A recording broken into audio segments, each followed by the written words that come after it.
സമസ്തയുടെ പ്രസാപകൻ പ്രവാചക പരമ്പരയിലെ തിളക്കമാർന്ന കണ്ണി മഹാനായ വരക്കൽ ബാഅലവി സയ്യിദ് മുല്ലക്കോയ തങ്ങളാണ് മുസ്ലിം ഉമ്മത്തിന്റെ നവോത്ഥാന സംരംഭങ്ങൾക്ക് കൂട്ടായ്മ വേണമെന്ന് പലരും ആവശ്യപ്പെട്ടപ്പോൾ തങ്ങളെ സമീപിക്കുന്നു.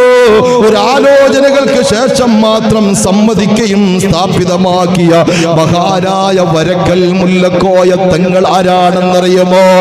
ആർത്തിരമ്പി വരുന്ന കടലിന്റെ തിരൽമാലകൾക്ക് മുമ്പിൽ തന്റെ ചൂണ്ടവിരളമർത്തിക്കൊണ്ട് തിരമാലയോട് നിൽക്കണേ എന്ന് പറഞ്ഞ് ആർത്തിരമ്പി വരുന്ന കടലിന്റെ തിരൽമാലയെ തന്റെ ചൂണ്ടവിരൽ കൊണ്ട് നിർത്തിയ മഹാനാണ് വരക്കൽ മുല്ലക്കോയ തങ്ങള്.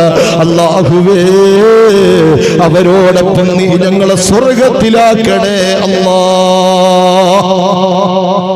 ആ മഹാനായ വരക്കൽ മുല്ലക്കോയ തങ്ങളുടെ മക്കളാ നമ്മള്.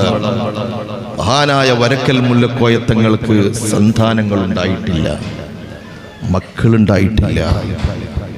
എങ്കിൽ ഇന്ന് 10,000 വരുന്ന ലക്ഷക്കണക്കിന് വരുന്ന സമസ്തയുടെ മക്കളോട് മഹാനായ വരക്കൽ മുല്ലക്കോയ തങ്ങളുടെ മക്കളെ ആലോചിച്ചു നോക്കണം. എന്റെ പ്രിയപ്പെട്ട സഹോദരങ്ങളെ, ഒരു മകനെ അല്ലാഹു തആല കൊടുത്തിട്ടില്ലെങ്കിൽ ലക്ഷക്കണക്കിന് കോടിക്കണക്കിന് വരുന്ന മക്കളെയാ മഹാനായ വരക്കൽ മുല്ലക്കോയ തങ്ങൾക്ക് അല്ലാഹു സമർപ്പിച്ചതെങ്കിൽ നമ്മളെപ്പോലെ ഭാഗ്യമുള്ളവരാരാ ഉള്ളത്? എന്റെ പ്രിയപ്പെട്ടവരെ, സമസ്തയുടെ പ്രവർത്തന പദം ഇപ്പോൾ 100ാം വർഷത്തോടടുത്ത് നിൽക്കുന്നു.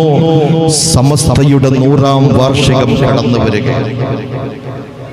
ആ വാർഷികത്തിന്റെ ഓരോ പ്രവർത്തനങ്ങളുമായി നമ്മൾ മുന്നോട്ട് പോകേണ്ടവരാണ് എന്റെ പ്രിയപ്പെട്ടവരെ.